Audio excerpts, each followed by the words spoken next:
over 130 residential schools operated in Canada. The first federal residential school began around 1883, the last closed in 1996. These schools, predominantly funded and operated by the Government of Canada and Roman Catholic, Anglican, Methodist, Presbyterian, and United Churches, were created to enforce the adoption of European traditions, languages, and lifestyles by First Nations, Métis, and Inuit children. To better understand the history of these schools and what it meant to Indigenous communities, we invited residential school attendees and their families to share their stories and experiences. For some, these stories are a moment of healing. For others, a chance to talk about the history and the system. All are important to preserve for future generations. My name is Ryan Funk, and with my co-host Lisa Muswagon, we followed these stories for We Stand Together. Danse, my name is Lisa Muswagon, and I am a Nakota Cree member of the Pimichigamak Cree Nation, also known as Cross Lake. I had the opportunity to sit on several projects that had to do with residential school, and this is the We Stand Together project with Ryan Funk and our special guest. Hi, my name is Ryan Funk with Multicultural. The We Stand Together project was created to hear the stories of residential school survivors so that us today and those in the future can learn from them, so we can move forward in a country of unity. Welcome, Vivian, to Multicultural's We Stand Together. Thank you for inviting me. I'm busy looking around and that. I'm very curious and looking forward to working in this project here. Yeah. So Vivian, why don't you tell us a little bit about yourself? I'm 50 some odd years old. I'm not going to give the exact age. But I'm closer to 60 and that. And I'm from the Treaty 3 area, Kenora, Ontario. And I'm a Ojibwe from there. And I appreciate how Lisa introduced herself. It shows that she knows where she's from and how she can pronounce her the community that she's from. Unfortunately, I attended residential school when I was about six years old, and unfortunately, I lost a lot of my language, and in fact, I've lost the beginnings of my story.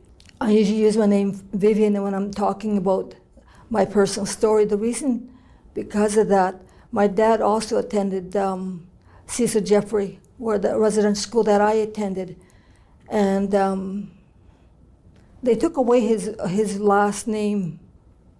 I'm not sure why, but they took away his true last name, his Indigenous last name, and they gave him the last name Ketchum. So legally, I was given that last name from my dad. So I always use my first name when I talk about my personal story. That's because that's the name my mom and dad gave me, and I like to honor my mom and dad when I talk about my personal story. As I was mentioning, I attended Cecil Jeffrey in Kenora, Ontario. It was about by Round Lake, just outside of Kenora, Ontario, and it was run by the Presbyterian Church, and they used to have their residential school in Shoal Lake, Ontario. Then they moved it to Round Lake by Kenora, Ontario. And I attended there when I was about 6 years old. I can't recall the very day that I attended. My body, my mind probably can't recall the day that I attended. What I can recall is the smells and the emotions that are still here. I remember my first, probably earliest memories, standing along with a bunch of other little girls about my age. I was one of the youngest ones. And we're given piles of clothes, little slacks, I was given a blue flowered blouse, socks, underwear and that, and canvas shoes. We're given, put them in a little cupboard probably about 4 squares like this. And this is where we put our clothes. No, they weren't, it's like they're open. It's kind of, and that was where we put our clothes.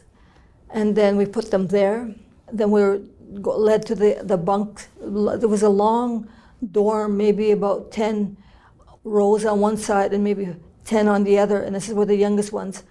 And I was on the bottom bunk because couldn't climb up to the top one. And we're given pajamas. I don't know why you guys, the white people say pajamas or something like that. It's just like, what the heck, pajamas? Like, they're the pajamas. And it was like, oh my, I couldn't twist my mouth like that, like, oh, pajamas. Like, it's like, oh. But we're given pajamas, and and we're supposed to put them underneath the pillow. And once we make the bed, it has to be a military style, extremely flat, hospital corners, and the pillow, the blanket pulled over the pillow, and then tucked underneath. It has to be like military style, no wrinkles, no nothing at all, or you're going to get hit. You're going to get yelled at by the house mother. I hate using that term, house mother. I really do. A mother to me is one who makes bannock, who makes the clothes smell nice in the sunshine, who braids your hair. Not a house mother who hits you and yells at you. And so, like I was saying, I was about 6 years old and I went there, and we're at the bottom of the bunk bed. You never get to sleep because you go for bedtime, you say your prayers. And I always, sorry, I apologize to any church members, but they used to have this Jesus cross, and it was always an angry Jesus when you said your prayers. And so you're being told, our Father who art in heaven, like this, and then you're also told that you're going to go to hell, and then there's a statue, a wooden statue, or a picture of an angry Jesus looking at you, and he's white, so maybe that's them, I don't know. But so we say our prayers, and we go to bed, and then this is what part haunts me for the rest of my life. You're laying in bed there, and I'm used to sleeping with my sisters, my two older sisters. I'm used to feeling soft, homemade blankets around me, the smell of sunshine. I didn't get that. I could smell the blankets were itchy. They scratched my face, and they made me itch. And I'm used to having my dad tell stories. I didn't have that. I was alone in a bunk bed in a darkened corner of this room. Then I can start hearing it. It started in the far corner of the dorm. Sobs of little girls trying hard not to cry, crying for their mom and dad, but not quietly enough so that we can hear them, but not loud enough so that the house mother will hear them. They're holding back their cries.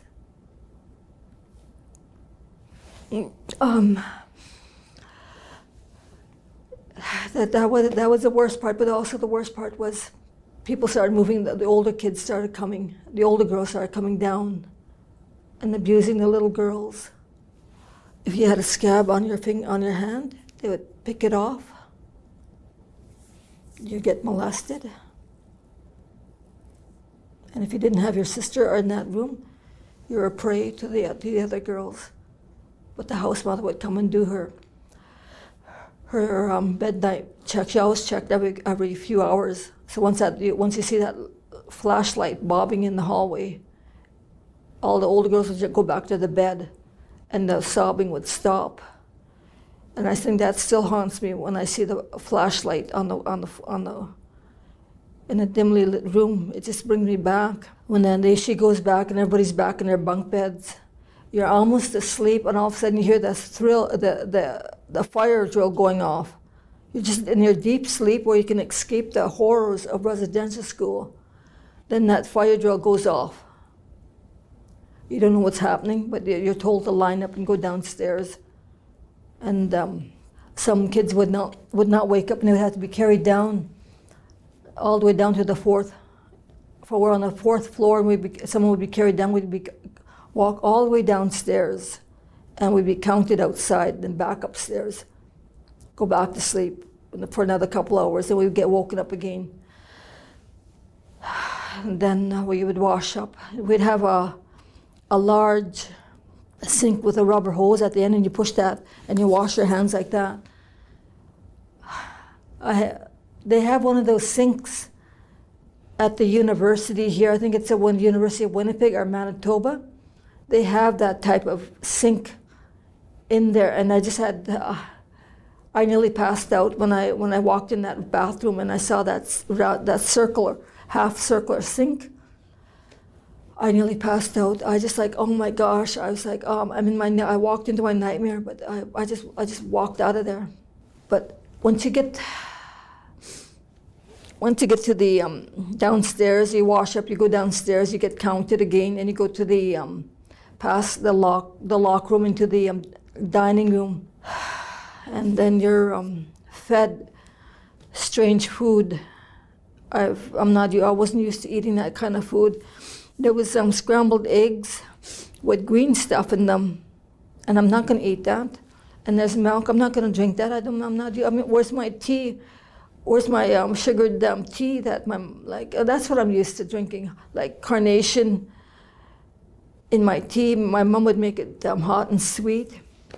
I didn't have that. I had this awful tasting milk, and so I'd push it away.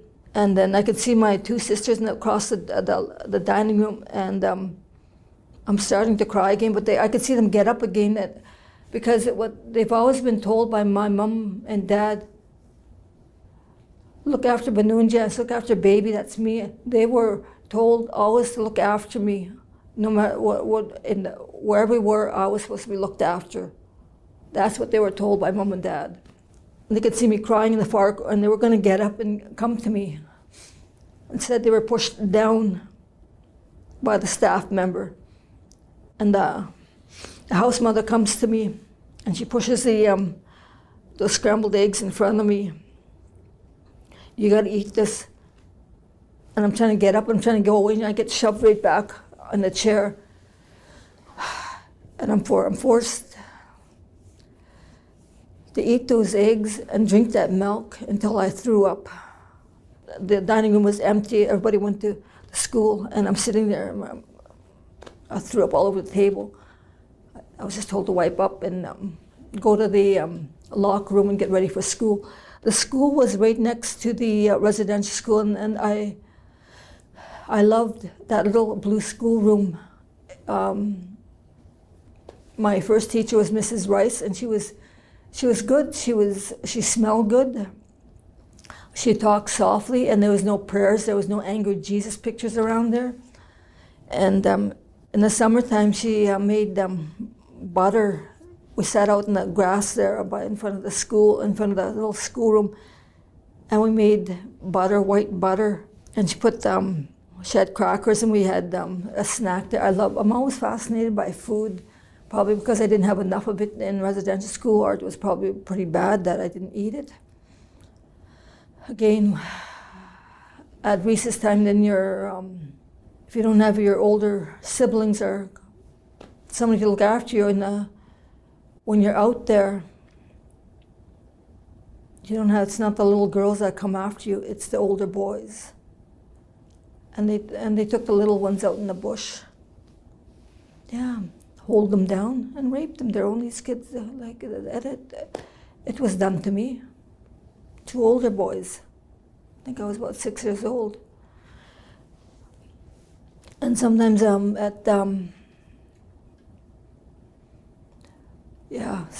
and then at Christmas time, when my parents couldn't come and get me, I was shipped to Winnipeg.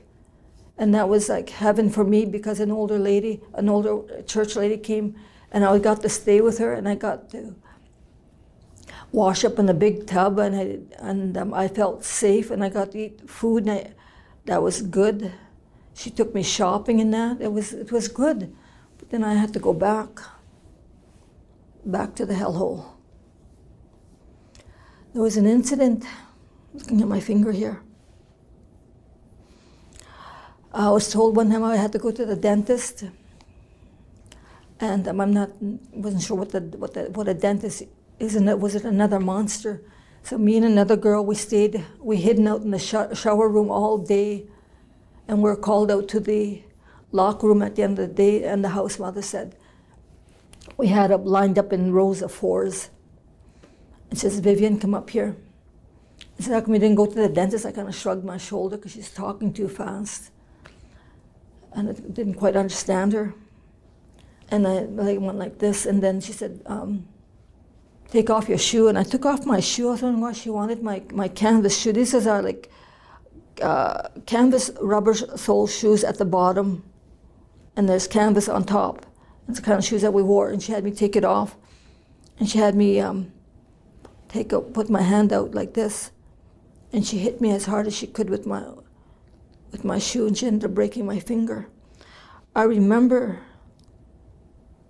the pain going from the tip of my fingers all the way up to my elbow, and it stopped right here. It stopped. And I was told by the psychologist years, like in my 40s when I went, he said the reason why the pain stopped was because you shut down.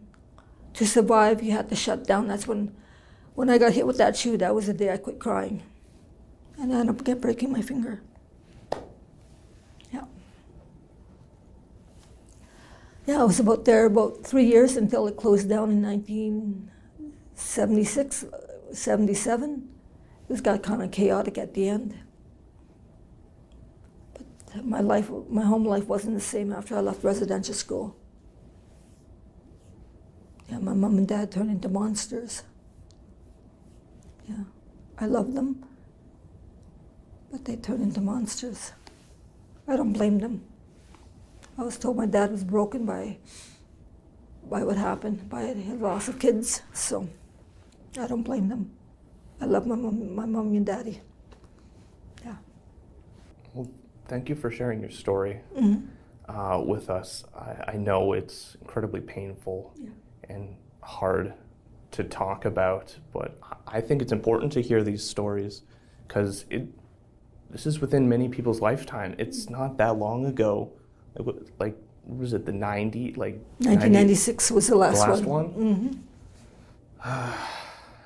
That was quite the powerful story that you shared with us. I know when I hear these stories, I think about you as a child, you know, and what you went through. And I know sometimes we forget that, and other people forget that our elders are the people that are older than us. They were all children too, little girls like our own. And so I really, you know, my heart goes out to you and your families and all the families that came after you, including your grandkids.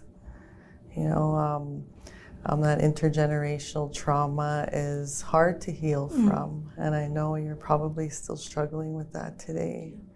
Yeah, I do a lot of writing. I'm a writer. I'm what you call it, a storyteller. For me, I get asked to share my stories in words and in person. And for me, when I write, I call my residential school stories, I call her my shadow child. That way I can strong enough to separate the two. I think now I'm realizing my shadow child wants to be heard. The secrets that she held for those 50 some odd years are coming out. She doesn't have to carry them anymore. I'm sharing that when I share my personal story, the secrets that my shadow child hold is no longer mine to hold. It's everybody else's to hold, and it makes the load a lot lighter. Yeah. As someone who's non-Indigenous, lots of these stories I'm hearing for the first time, which is just scary that this dark aspect of Canadian history, something that we still see the shadows of today, just get glanced over. At least in my education, it was. And so just hearing these stories and the atrocities and the dehumanization of yourself and other Indigenous folk is just haunting. And it was made legal. There was laws passed by the federal government to do this. And these laws still haven't changed very much because they're still taking our children away from us. I look at how many of our people are in jail. There's still laws that they can do this to us. I like to say, even though something's legal, it doesn't necessarily mean it's right. So we hear the term reconciliation thrown out a lot. What does that look like to you, or what sort of action would you like to see?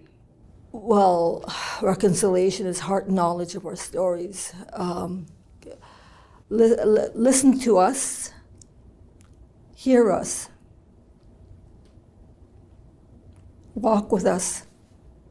I've done so many sharing of my story, and that I want them to gain the understanding from where I'm coming from. I'm working hard to understand them. So I think dialogue is really important in reconciliation. We can say respect, but we're not there yet. Dialogue right now, it has to happen. Then with dialogue comes understanding. Then comes understanding, comes respect. And that's why I appreciate you when you told me about this project. I said, okay, you're reaching out in an act of reconciliation, which I really appreciated. To return that favor, I come and join you in these hard chairs that are really uncomfortable. I know for our listeners out there, it's as a newcomer coming to Canada, it's very important to learn about the history, about wherever it is that you do come from and where you do go to in Canada, because mind you, we all come from different treaties, and like right now we're sitting in the Treaty 1 territory, and like Vivian said, she comes from Ontario. And so they have, like, treaties are all across Canada. So no matter if you're in Calgary, from New Brunswick to everywhere, you always have to know what treaty you are in as a form of respecting the nation that we're on, and learning what the peoples of that nation went through, because the residential schools have gone all across Canada. And like Vivian said, the last one just recently closed in the 80s? Was it the 80s? 96. The 90s, Yeah, the 1996, yeah. So it's been an atrocious history for our people. And so we're very thankful for Vivian for sharing, her experience. And like, if you're Indigenous, there is a strong chance that your parents or your grandparents went to the residential school. I just wanted to share that with you. Yeah, so let's continue to talk, have these dialogues, and let's continue to learn and move forward so that we can all be a united community of people, celebrating our differences and our cultures. Opening our hearts and our minds to hear and allowing ourselves to understand what this information is, what's given, and especially the history of this country. Let's get over this Pocahontas syndrome. Yes. I truly hate that. I go parking lots, I go down to the street, and I get non-Indigenous men. Even though I'm over 50, I'm still getting people trying to buy me, which is really offensive and not safe. So get over this Pocahontas syndrome. I'm not Pocahontas. Oh, and we're not quiet and meek like this. We're not. Forget that. I'm not. I will speak up. I will have a voice. And I'm learning to say no. After I've been denied all my no's, I've been told that I couldn't say no. What was being done to me, and that now I can say no, and I am going to say no. Yeah. So because of your experiences and your history and everything that you went through, what are you doing today now to help, strengthen our community, to help share with the younger people? Maybe you want to share with our viewers your initiatives and your projects you're doing in the community. Well, there's one last year I did, it's called the Postcards for Reconciliation. This came about after the first September 30th walk in Winnipeg. And I was I think there was close to a few thousand people that walked through Winnipeg. And I was so moved by that, but I've also seen this before in 2015, the closing of the TRC event, where there was marches and promises and words and actions declared that the people that were marching with us said they were going to do this and this. A few weeks later, they forgot my story. They forgot their actions. They forgot their words. So this onset last year of September 30th, I wanted people to carry on that message. So I created Postcards for Reconciliation, and people there. I asked people, what are you going to do to carry on the message of September 30th, healing and reconciliation? And I'm still getting letters today. And they mail letters to me. And now I got a big box. I had to move it. There was a tiny box of postcards, and I got moved them over to a bigger box. So that's great. I love the initiative, especially from school children. Teachers are having kids write little messages of reconciliation. I love that. Those are seeds. And I'm also getting messages from older church people in their 70s and 80s where they're apologizing and trying to change their attitudes towards us Indigenous people. I love those messages. There are seeds of reconciliation that I love. And I'm also working, I think that's Calls to Action 92 for businesses. I'm working with another person, and I'm doing online presentations for that. And I also do a lot of speaking and writing for different organizations. I'm still doing churches, but I'm on a branch out to different organizations like nurses, the local businesses. So I'm doing what I can. The scary thing is I'm trying to record as much as I can of my story, of my work that I'm doing, because we don't live too long, unfortunately. So I want to try to do as much as I can while I'm still around. It might sound a little bit sad, but it's true. A lot of people are like, you're going to live, what, until 70, 80s? A lot of my people live until their 50s. So you have a gift of 20 years. Yeah. I don't know any, like the Queen lived, what, to 96? Yeah. But that's her. I don't know too many Indigenous people who live to be 96. This was We Stand Together. I'm Ryan Funk. And I'm Lisa Muswagon. And stay tuned as we continue to talk with more survivors about their experiences and what reconciliation looks like. You don't want to miss this. Multicultural is located on Treaty 1 territory, the traditional territory of the Anishinaabe, Cree, Oji-Cree, Dakota, and Dene peoples, and on the national homeland of the Red River Métis.